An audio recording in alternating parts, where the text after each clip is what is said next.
Assalamualaikum warahmatullahi wabarakatuh. Selamat datang di Bait Al-Quran dan Museum Istiqlal. Ini main hall atau dalam rencana revitalisasi disebut zona 1. Isinya koleksi ada Mushaf Al-Quran Wonosobo, terus ada LCD untuk informasi, ada Ka'bah di sini, masjid, dan layanan tiketing dan layanan informasi di sebelah sini. Selanjutnya kita mari masuk ke ruang pamer di Bait Al-Quran atau masuk ke zona 1. Nah, ini dia ruang zona 1, ruang pamer Al-Quran dari masa awal. Sebelum kita ke zona-zona berikutnya, kami gambarkan dulu secara keseluruhan bahwasanya storyline yang ada di Bait Al-Quran ini dibentuk secara kronologis, yakni dari masa awal, yakni masa turunnya Al-Quran, hingga ke Nusantara, hingga masa modern, era mesin cetak dewasa ini. Untuk konten di zona 1 ini yang pertama menampilkan bagaimana pencatatan wahyu pada masa kenabian dengan koleksi surat-surat nabi kepada raja-raja kafir pada waktu itu. Ini karena tidak ada koleksi Al-Quran di dunia ini yang berasal dari masa nabi, kemungkinan besar sudah pada lapuk, sehingga tidak ada nyampe ke zaman kita. Nah, berikutnya storyline-nya adalah masa pengumpulan Al-Quran pada masa Khalifah Utsman bin Affan. Nah, di sini menampilkan mushaf Al-Quran yang disebut oleh para peneliti sebagai mushaf dari masa era sahabat yang ditemukan di Son'a. Tapi di sini ditampilkan reproduksinya saja. Kemudian pengumpulan Al-Quran masa Khulafaur Rasyidin. Jadi pada intinya sebenarnya storyline ini menyoroti titik-titik penting di mana Al-Quran itu mengalami sebuah inovasi ya. Mulai dari Al-Quran hanya batang hurufnya aja, terus kemudian ditambahkan naktul i'rab, ada penambahan naktul ijam, ada penambahan harokat, tanda tajwid waqaf dan lain sebagainya. Terus kemudian di zona 1 ini juga di sini ada ringkasan bagaimana bentuk tulisan Al-Quran dari masa awal hingga sekarang ini. Kemudian dengan tata pamer dengan koleksi mushaf Al-Quran standar Indonesia, Al-Quran mewakili Al-Quran zaman now seperti ini. Ini ada video tentang penyalinan mushaf Al-Quran di Nusantara dan masa awal. Nah, kemudian di zona 1 ini, zona 2, kemudian tradisi menyalin Al-Quran di Nusantara. Jadi di zona 2 ini ada 2 tema besar, yakni Al-Quran masa awal hingga pasca Khulafaur Rasyidin dengan tradisi penyalinan mushaf Al-Quran di Nusantara. Di sini dibuat secara kronologis bagaimana abad ke-17, abad ke-18, abad ke-19. Untuk perubahan di tata pamer rencana beautifikasi atau perbaikan 2024 ini, di zona 1 ini hanya memuat tentang mushaf Al-Quran dari masa awal hingga masa pasca Khulafaur Rasyidin atau mungkin sampai Turki Utsmani ya. Tidak masuk ke Nusantara. Semua materi Nusantara untuk penataan sekarang itu disatukan di lantai 1,5 ini atau zona 3. Nah, ini zona 3. Tahun ini tidak ada perbaikan di lantai ini. Hanya fokus di lantai 1 dan lantai 2 nanti. Di lantai 1,5 ini menceritakan tentang bagaimana tradisi penyalinan Al-Quran di Nusantara yang diawali dengan tampilan monitor, tampilan infocus touchscreen. Nah, semacam ini adalah hasil penelitian Lajnah Pentasihan Mushaf Al-Quran yang dilakukan sejak tahun 2009 ya, yang terkumpul lebih dari 400 mushaf digital, mushaf Al-Quran kuno dalam bentuk digital ditampilkan di sini semua.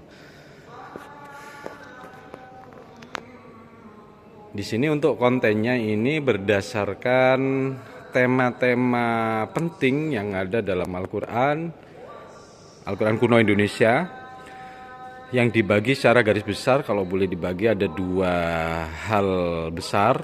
Pertama, tema tentang tekstologinya atau substansi isi mushaf Al-Qur'annya, yakni seperti jenis rosem, qiraah, tanda wakaf, tajwid, pembagian teks dan lain sebagainya.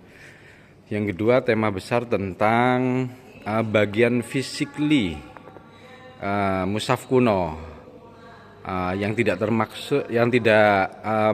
masuk dalam kategori substansi mushaf Al-Quran, teks Al-Quran itu sendiri, seperti kaligrafi, iluminasi, pentasihan, ada penomoran ayat, ada skriptorium, yakni tempat zaman dahulu di mana tempat-tempat yang digunakan untuk menyalin mushaf.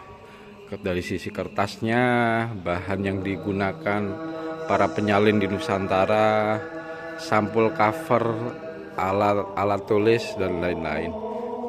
Kalau di sini ini tema khusus tentang Al-Quran Aceh.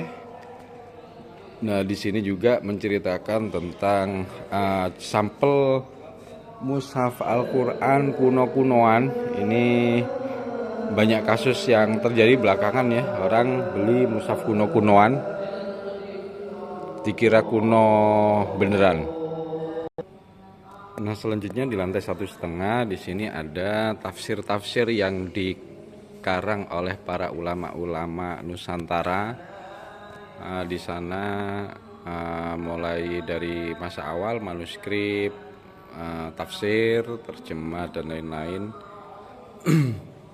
Kemudian ada tafsir Tarjuman Mustafid, ada tafsir Al-Misbah karya Kiai Muhammad Quraisy Shihab dan juga ada satu blog khusus yang terkait dengan tafsir-tafsir yang diterbitkan oleh LPMQ. Nah, selanjutnya kita akan naik ke lantai 2. Untuk lantai 2 kita melalui ram yang mendatar seperti ini. Jadi museum ini memang didesain ramah disabilitas. Semua tanjakan naik dibikin ram. Nah, ini kita sudah masuk di lantai 2. Nah, di sini ada pusat dokumentasi Al-Quran. Nah, di ruang ini di sebelah kiri ini tidak dibuka untuk secara umum, tapi hanya tamu-tamu khusus. Tempat penyimpanan semua mushaf Al-Quran yang beredar di Indonesia pada era percetakan. Nah, termasuk saat ini dijadikan pusat dokumentasi semua mushaf Al-Quran yang sudah terbit tanda izin, tanda tasihnya disimpan di situ semua. Baik, secara umum di lantai 2 ini tentang perkembangan penerbitan mushaf Al-Quran di Indonesia. Dimulai dari percetakan Al-Quran di Eropa abad ke-16, kemudian percetakan Al-Quran di dunia Islam sendiri. Nah, di sini belum ada koleksinya. Di sebelah kiri sini kemudian percetakan Al-Quran di Nusantara. Mulai yang paling tua di Palembang, mushaf Singapura, Bombay dan lain-lain. Di sini sebenarnya kita punya semua koleksinya, tapi di sini sangat berbahaya sekali kalau lagi musim hujan. Ada bocoran dari atas yang cukup parah sehingga mengkhawatirkan untuk koleksi-koleksi. Nah, untuk yang sebelah kanan di sini ada lahirnya pentasihan, Kemudian ada mengenal 3 mushaf Al-Quran standar Indonesia. Ada mushaf-mushaf dari luar negeri, mushaf Pakistan, mushaf bahasa terjemah bahasa Korea. Nah, di sini displaynya belum terdisplay semuanya. Mushaf generasi baru. Nah, di sebelah sini ada display tentang penerjemahan Al-Quran ke dalam bahasa daerah. Yang ditampilkan di sini semua Al-Quran yang diterbitkan oleh Puslitbang Lektur dan Khazanah. Sebelah sini ini ada ruang audio visual di sini untuk semacam bioskop mini. Jadi pengunjung setelah sampai sini biasanya bisa masuk, kapasitasnya hanya 60 maksimal 60 penonton. Kemudian dari lantai 2 kita turun melalui ramp ke lantai 1, yakni di zona tadi itu zona 4. Nah, ini zona 5 ini. Zona 5 ini berbicara storyline-nya tentang Al-Quran kontemporer. Nah, di sebelah sini ada juga Kids Corner. Nah, dibikin ram-ram semacam ini.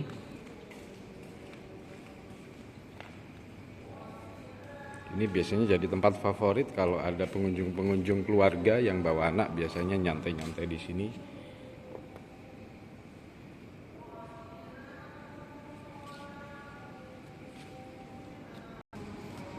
Nah, selanjutnya ini adalah tema tentang mushaf Al-Quran kontemporer dan seni budaya yang terinspirasi dari Al-Quran. Ada quote-quote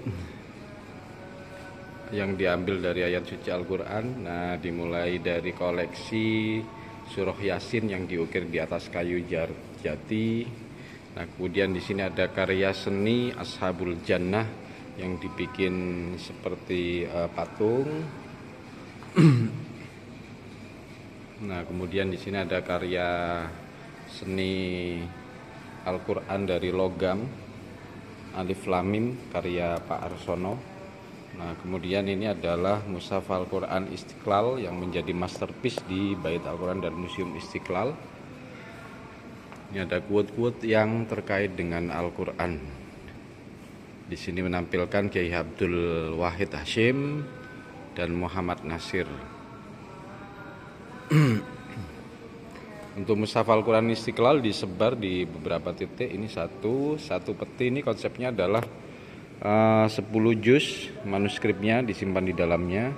Nah, di sebelah sana ada satu peti dan di sebelah sana lagi pojok ada satu peti. Nah, di sini dijelaskan secara detail bagaimana sejarah penyalinan penulisan mushaf Al-Quran Istiqlal dan berbagai macam ragam hias yang ada dalam mushaf Istiqlal yang terdiri dari ada 46 macam ragam hias dari seluruh Nusantara. Ini adalah mushaf Al-Quran dengan media digital. Jadi bisa dibalik dengan tanpa harus nyentuh, dari atas saja. Nah, semacam ini. Sebelah sini ada replika mushaf Al-Quran Jakarta. Di sini ada mushaf Al-Quran Sundawi. Di sebelah sana ada mushaf Atin. Jadi ini yang disebut dengan dalam tradisi perkembangan mushaf Al-Quran di Nusantara dianggap sebagai periode mushaf Al-Quran generasi baru, yakni setelah era tahun 95. Ini inovasi dalam menerbitkan mushaf Al-Quran di Nusantara ini mengalami lonjakan yang luar biasa, yang ditandai dengan lahirnya mushaf Al-Quran Istiqlal yang dahulu dianggap sebagai Al-Quran terindah di dunia karena terkaya ornamennya. Merangkum semua ragam budaya dalam bentuk ornamen yang ada dari seluruh Nusantara. Kemudian di sini adalah masterpiece kita juga yang kedua, yakni mushaf Al-Quran Pusaka, yang mana mushaf Al-Quran Pusaka ini adalah Al-Quran yang ditulis diprakarsai secara langsung oleh Bapak Soekarno dengan ditandai dengan penulisan huruf ba pada surat Al-Fatihah ini oleh Bung Karno. dan huruf sinnya oleh Bung Hatta. Ini dulunya disimpan di Istana Negara. Sejak selesainya pembangunan Bait Al-Quran pada tahun 97, kemudian dipindahkan ke sini.